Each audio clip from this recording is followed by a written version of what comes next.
Olá, hoje vamos dar continuidade a um vídeo anterior que fala a respeito do manuscrito 512, também conhecido como documento 512. A obra consiste em um dos arquivos da época do Brasil colonial.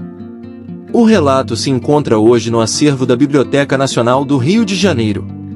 O registro tem caráter expedicionário e narra a jornada de um grupo de bandeirantes que, ao se empreitar no interior da Bahia, acabaram cruzando com antigos assentamentos humanos de uma civilização esquecida, sob as quais não temos nenhum registro histórico e que outrora supostamente já habitaram aquela região. Embora o documento não seja assinado, ao analisar as bandeiras daquele período, pode-se especular que o autor do relato seja o mestre de campo João da Silva Guimarães, ou o bandeirante Antônio Lourenço da Costa. Porém, ainda não foi realmente comprovado quem seria o responsável por sua autoria. Confira a tradução da carta. Relação histórica de uma oculta e grande povoação antiquíssima e sem moradores que se descobriu no ano de 1753. Havia 10 anos que a comitiva viajava pelos sertões em busca das minas de prata de Muribeca. Depois de uma longa peregrinação, incitados pela incansável cobiça por riqueza por todos esses anos, estávamos quase perdidos pelo vasto sertão baiano quando descobrimos uma cordilheira de montes muito elevados. Ela brilhava muito, principalmente quando o sol batia ali diretamente, parecendo ser composta de cristais, e tudo aquilo era tão bonito e admirável que apreciamos aquela vista por um bom tempo. Decidimos investigar aquela cordilheira e chegamos com facilidade até o pé dos montes. Porém, mesmo circulando as montanhas, não conseguimos achar uma forma de subir aqueles Alpes e Pireneus brasílicos, fazendo com que todos se decepcionassem.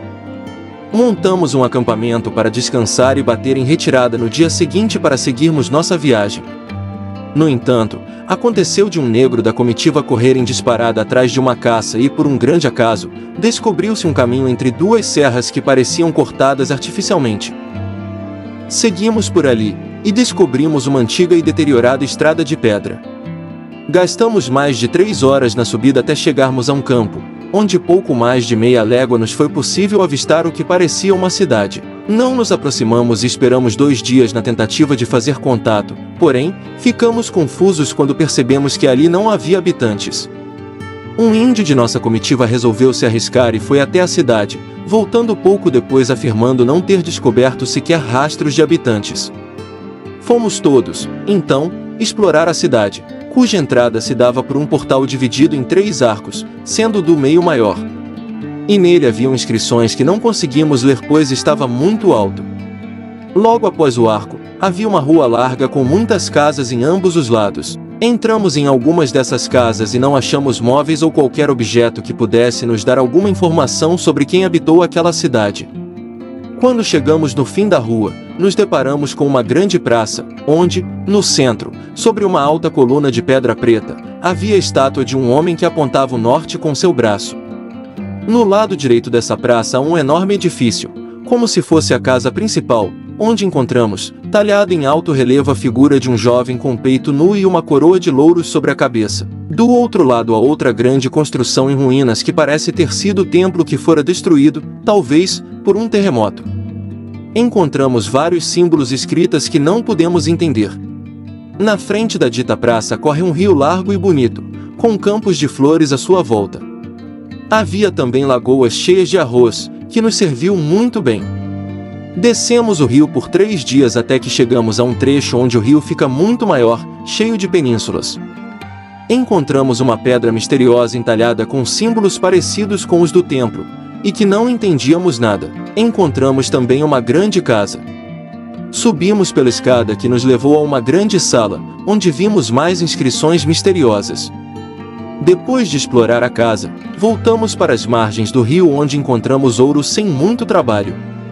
Aquilo nos prometia muita riqueza. Um de nossos companheiros, chamado João Antônio, encontrou uma moeda de ouro, onde havia a figura de um jovem de joelhos e do outro lado um arco, uma coroa e uma flecha. Estas notícias mando a Vossa Majestade, deste sertão da Bahia. E assim termina o relato, lembrando que essa é uma versão adaptada do texto original, feito assim para facilitar a narração e o entendimento do registro. E logo após a expedição encontrar os rios Paraguaçu e Una, o manuscrito foi confeccionado em forma de carta, com o respectivo relevo, e enviado às autoridades do Rio de Janeiro. E para vocês curiosos e pesquisadores, vou deixar o link do documento integral na descrição. Agradeço a sua atenção até aqui. Um forte abraço e até o próximo vídeo.